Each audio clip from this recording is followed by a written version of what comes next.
नमस्कार, मैं हूं पवन त्यागी।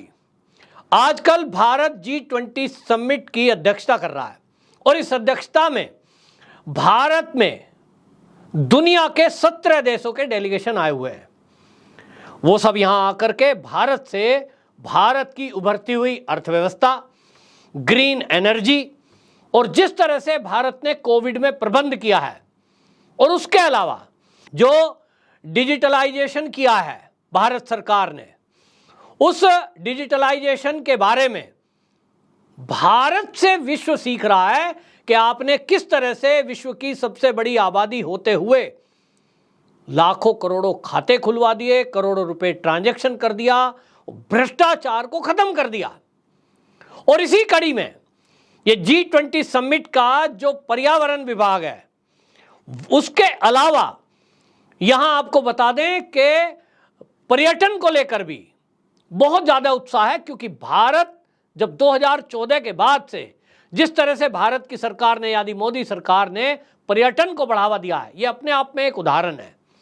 और आपको बता दें कि पर्यटन एक ऐसा क्षेत्र है जिसमें इन्वेस्ट बहुत कम है और उसमें आमदनी बहुत ज्यादा है, क्योंकि दुनिया के देशों को यदि आप अपने देश में आकर्षित कर ले जाते हैं तो आपको बस मेहमान नवाजी करनी है, बाकी कुछ नहीं, और कितने ही लाखों लोगों का उससे फायदा होता है। इसी को देखते हुए G20 समिट के जो सदस्य हैं, जैसा मैंने कहा 17 देश आजकल कश्मीर में हैं, और जैसे ही ये सम्मेलन कश्मीर में हुआ तो आपको बता दें कि कश्मीर में होने वाले इस सम्मेलन को देखते हुए पाकिस्तान में हड़बड़ी मच गई है। पाकिस्तान पहले ही आर्थिक स्थिति उसकी खराब हो चुकी है, बर्बाद हो चुकी है। वहां जिस तरह से अभी पिछले दिनों हमने देखा कि गृह युद्ध की स्थिति है, लेकिन अभी भी अकड़ नहीं गई है। वहां जो बिलावल भुट्टो हैं जरदारी, वो इस G20 समिट को लेकर के दुनिया के देशों को ये कह रहे हैं कि साहब देखिए चीन कितना अच्छा है, चीन तो हमारे देश में हमारे कहने में चल रहा है, हमारे साथ चल रहा है, और वो नहीं गया इस सम्मेलन में, चीन ने हमारा साथ दिया है। उनको ये नहीं पता कि चीन कैसा साथ दे रहा है, इसके आगे परिणाम क्या होंगे, आपकी हालत क्या है। एक तरफ भारत में पर्यटन को बढ़ावा देने के लिए दुनिया के 17 देश G20 समिट में यहां भारत में आए हुए हैं, और आपको बता दें कि टूरिज्म वर्किंग ग्रुप की 3 दिवसीय ये जो बैठक कश्मीर में हो रही है, इससे ये माना जा रहा है कि कई करोड़ों रुपए का व्यापार ये भारत अब अगले आने वाले दिनों में करेगा। और इसको लेकर के जो तैयारी चल रही है, ये अपने आप में दिख रही है कि किस तरह से कश्मीर में विकास किया गया है, किस तरह से वहां लोगों को इस टूरिज्म से लाभ मिला है। कश्मीर के लोग आज अब समझ रहे हैं कि पहले धारा 370 लगी हुई थी तब और अब में क्या फर्क है। आज भारत के किसी भी कोने से कोई व्यापारी वहां जाकर अपना व्यापार कर सकता है, वहां दुकान खरीद सकता है, वहां जाकर के अपना कोई भी होटल खोल सकता है, पहले तो नहीं था। और इसको देखते हुए पूरे कश्मीर में उत्साह है, क्योंकि पर्यटन वहां का मुख्य एक उद्योग है। पिछले साल के अगर आंकड़े की बात करें तो यह आंकड़ा पर्यटकों का 1 करोड़ को पार कर चुका, यह अपने आप में एक रिकॉर्ड है। तो जहां मोदी सरकार कश्मीर को लेकर और पूरे भारत में जितने भी राज्य हैं, सब जगह पर्यटन को बढ़ावा देने के लिए पूरे इंतजाम कर रही है। जहां एक तरफ आप देखिए, यह भी एक रिकॉर्ड है कि उत्तर प्रदेश में जब से काशी कॉरिडोर बना है, जब से मध्य प्रदेश का महाकाल लोक बना है, दोनों प्रदेशों में अगर आप आंकड़े उठाकर देखेंगे तो पर्यटन का जो उद्योग है वो करोड़ों में पहुंचा है। वहां टूरिस्ट इतने पहुंचे हैं, मतलब आप समझिए अगर कोई भारत आ रहा है तो वो ये कहता है भाई मध्य प्रदेश का महाकाल लोक जरूर देखना है, कैसा बनाया हुआ है, भव्य है, दिव्य है। इसी तरह अगर कोई भारत आ रहा है तो वो कहेगा जब तक काशी नहीं गए, काशी कॉरिडोर का दर्शन नहीं किया, बाबा भोलेनाथ के दर्शन नहीं किए तो कुछ अधूरा रह जाएगा। और जब कोई काशी जाता है तो उसको एक नया काशी देखने को मिलता है। यह है बदलता हुआ भारत। लेकिन पाकिस्तान कभी अंतर्राष्ट्रीय नियमों को उल्लंघन बता रहा है, कभी वो UN के देशों को ये बता रहा है कि साहब ये तो जो है ठीक नहीं हो रहे हैं। वो कह रहे हैं कि साहब जो जितने भी यूरोपीय देश हैं, यूरोपियन देश के बारे में जरदारी बोल रहे हैं कि अंतर्राष्ट्रीय कानूनों का सरेआम उल्लंघन हो रहा है। क्या उल्लंघन हो रहा है भाई? कश्मीर तो हमारा है, हम उसमें सम्मेलन करें, हम उसमें विदेशी डेलीगेट्स को बुलाएं, ये तो हमारा अपना मामला है। और ये कब से है? आपके चिल्लाने से थोड़ी होगा।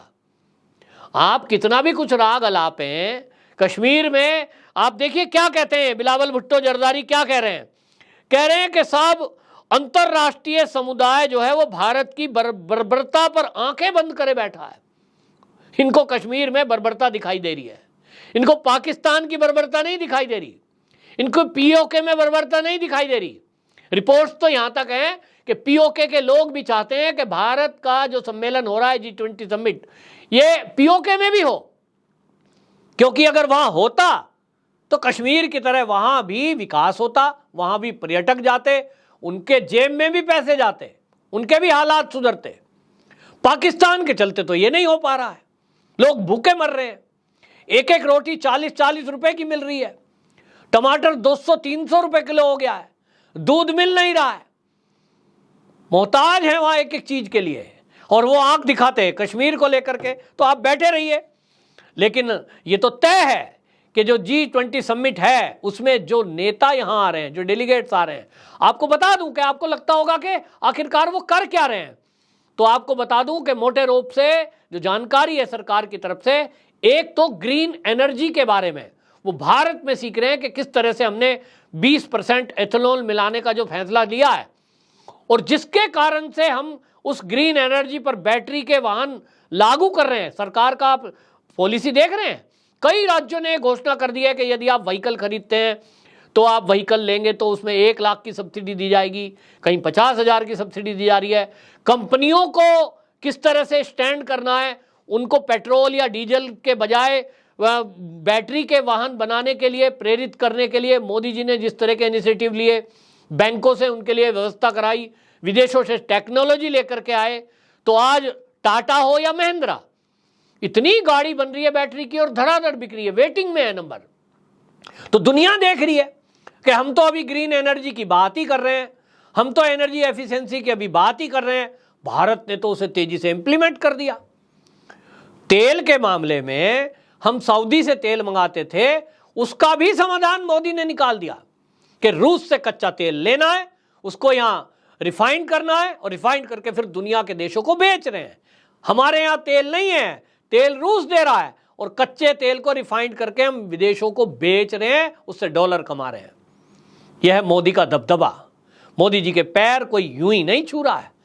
कोई देश का प्रधानमंत्री एक दूसरे देश के प्रधानमंत्री के पैर छुए, ये कभी नहीं हुआ, इतिहास में कभी किसी ने नहीं देखा। विदेशों का कल्चर है हाथ मिलाने का।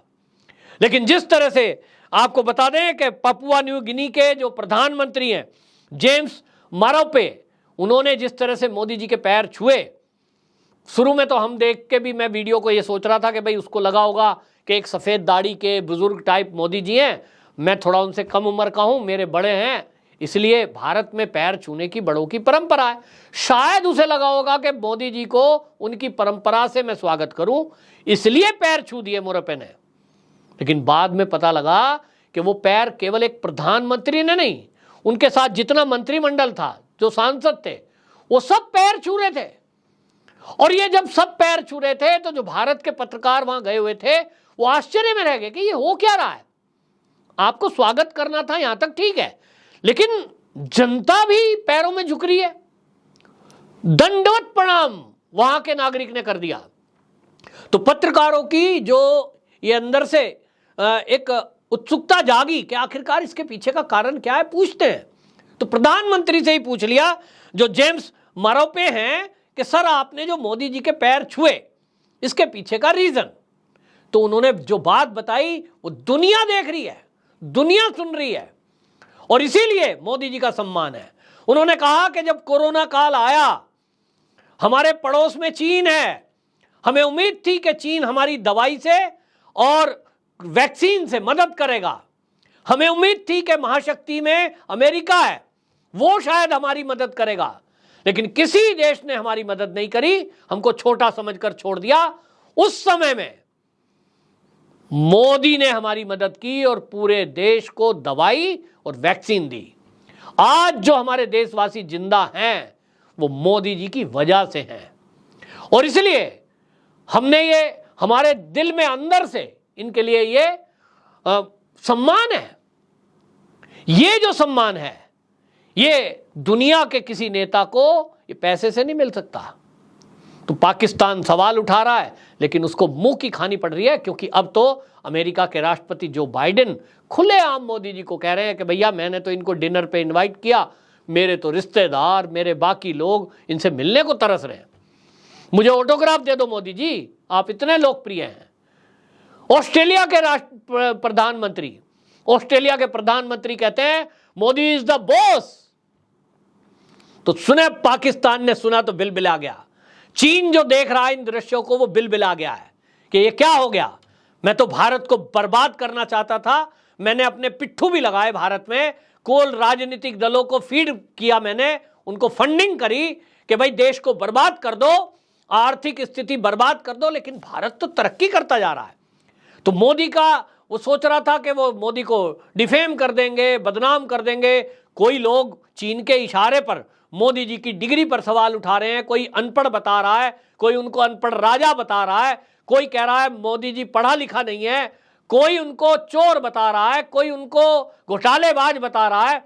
ये सब चीन के एजेंट अपने अपने तरीके से मोदी के ऊपर प्रहार करने में बाज नहीं आते। उनको लगता है मोदी का अपमान करेंगे तो दुनिया में मोदी का अपमान हो जाएगा।